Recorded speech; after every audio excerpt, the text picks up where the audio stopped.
کاوش مدیا. Iran has put on a show of strength as its Revolutionary Guard fired ballistic and cruise missiles during war games in the Gulf. This comes amid heightened tensions with the U.S. and Israel. Iran's Revolutionary Guards have fired ballistic and cruise missiles during war games in the Gulf. The show of strength comes amid heightened tensions with the United States and Israel over possible Israeli plans to target Iranian nuclear sites. Iran says its ballistic missiles have a range of 2,000 kilometers and are capable of reaching Israel and U.S. bases in the region. Iran also warned of a crushing response to any move against it by Israel. Here to discuss the situation is Marcin Krzyżanowski, the former Polish consul to Afghanistan and an expert on Iran. Hello, Marcin, and thanks for joining us today on World Today. Hello, it's a pleasure to be here. Now, what is the significance of this recent missile launch by Iran?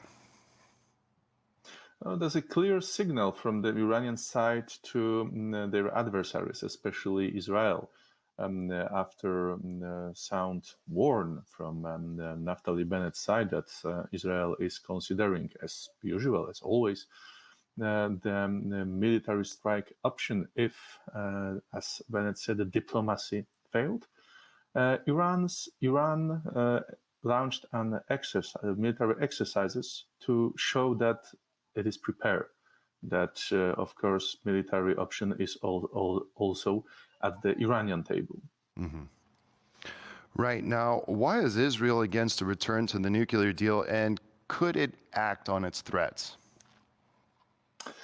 Everything which would strengthen Iran military power or Iranian economy is against Israel's policy. Because Iran is one of few remained enemies of Israel in the region. What would it mean for the region? Oh, it would be a disaster.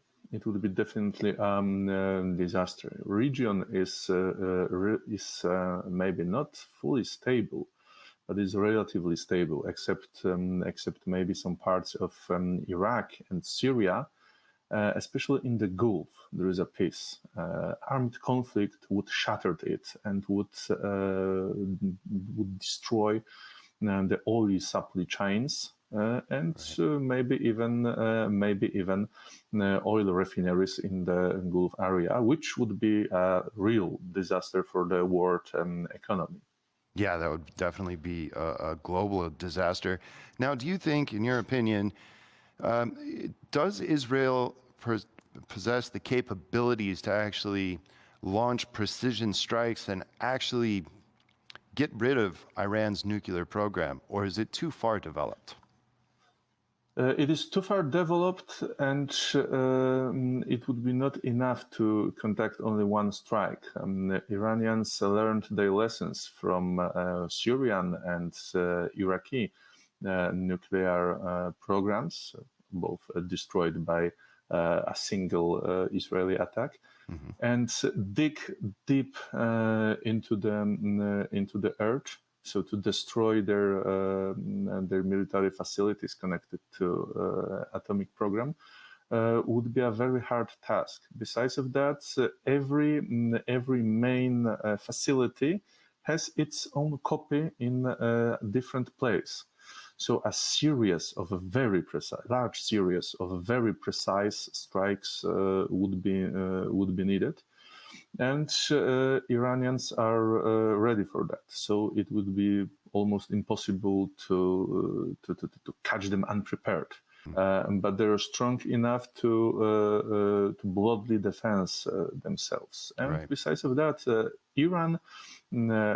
cornered Iran would bite very hard to defend itself. But we have to admit, we have to conclude that the campaign of maximum pressure on Iran, if not failed, didn't achieve its goals. Because the program is going on, Iranian regime is still on, and still capable to to perform active forward policy, if you want to call it like that. And as I said before, military option would be a disaster for the region and would also affect the whole world, especially the world's economy. The problem is that at the moment negotiations are very hard and it can take very, very long time. آنچه در مورد ما میگویند.